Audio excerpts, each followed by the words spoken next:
Há 3.000 anos, um exército egípcio quase foi aniquilado às margens de um rio distante, e os templos do Egito gravaram aquele dia como a maior vitória de um faraó.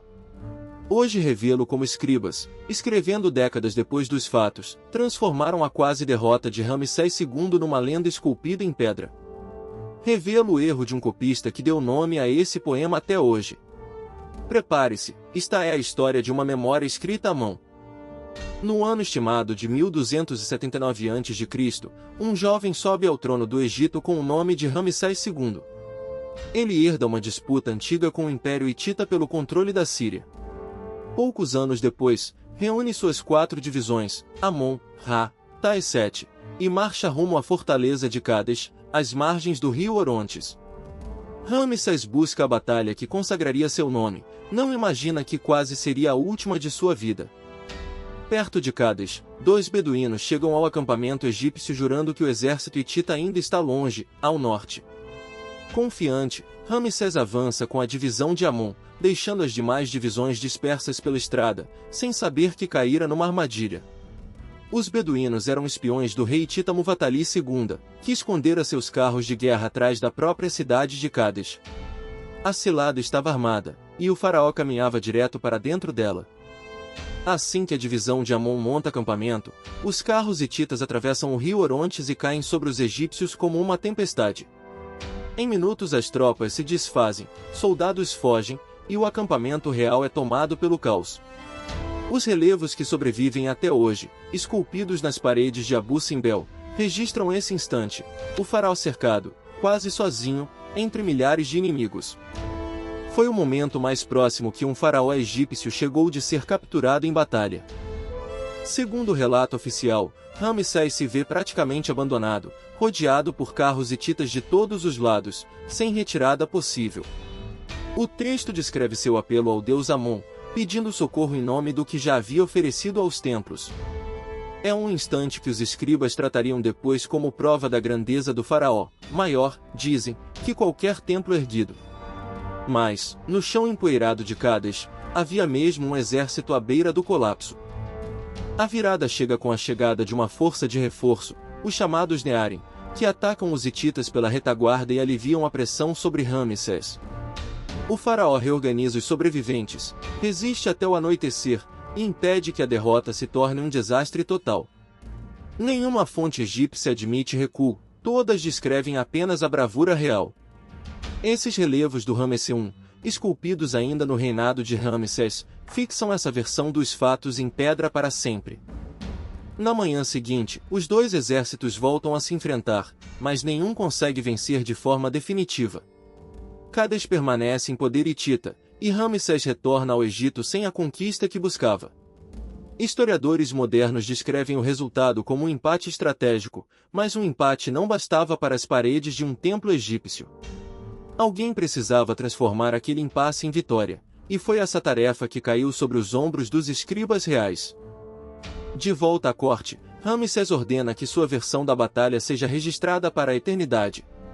Escribas anônimos, a serviço do palácio, recebem a missão de narrar Cádiz não como um quase desastre, mas como o triunfo pessoal de um faraó abandonado pelo próprio exército e salvo pelos deuses. Esses homens, formados nos templos, dominavam a arte de transformar fatos em propaganda sagrada. Seus nomes quase nunca chegaram até nós, mas seu trabalho, sim. O texto que sai dessas mãos anônimas é esculpido, palavra por palavra, nas paredes de pelo menos 5 templos, Abidos, Karnak, Luxor, o Ramsés I e Abu Simbel. Repetir a mesma narrativa em tantos templos era estratégia deliberada. Quanto mais paredes contassem a mesma história, mais verdadeira ela pareceria aos olhos do povo. Cada fachada se ergue maior que qualquer arena que conhecemos hoje, talhada para gravar o que a memória humana poderia esquecer. Os egiptólogos identificaram 2 versões gravadas lado a lado, o chamado boletim, um relato militar mais seco, e o poema, uma composição literária cheia de emoção. É o poema que narra o apelo de Ramsés a Amon e descreve o faraó como um herói solitário diante do inimigo. Essa dobradinha de textos era rara nos registros egípcios e mostra o cuidado da coroa em moldar cada detalhe da narrativa. Foi esse poema, e não o boletim, que atravessaria os séculos. Mais de 70 anos depois da batalha, já no reinado do faraó Merneptah, um escriba copia o poema num rolo de papiro hoje conhecido como Papiro Salier III, guardado no Museu Britânico. Outros fragmentos aparecem nos papiros Raifé e Chester Beat III, prova de que o texto continuava sendo copiado gerações depois de Cádiz. Essas cópias em papiro são o elo que liga a pedra dos templos aos manuscritos que os egiptólogos encontrariam, séculos mais tarde, escondidos sob a areia. No final do papiro guardado em Londres, um pequeno colofão traz um nome: Pentaur, o escriba que copiou o texto. Ele não escreveu o poema, apenas registrou tê-lo transcrito, como era costume entre os copistas egípcios. Mas essa simples assinatura, séculos depois, seria lida da forma errada. E esse mal-entendido está prestes a dar nome a uma das obras mais estudadas do Egito Antigo. A resposta chega apenas no século XIX, quando o francês Jean-François Champollion decifra os hieróglifos egípcios, em 1822, usando a pedra de Roseta como chave. Pela primeira vez em quase 2000 anos, alguém no mundo moderno pode voltar a ler as palavras exatas gravadas nos templos de Ramsés. É esse avanço que abre a porta para que estudiosos europeus comecem a traduzir o poema de Cádiz e o papiro assinado por aquele escriba esquecido.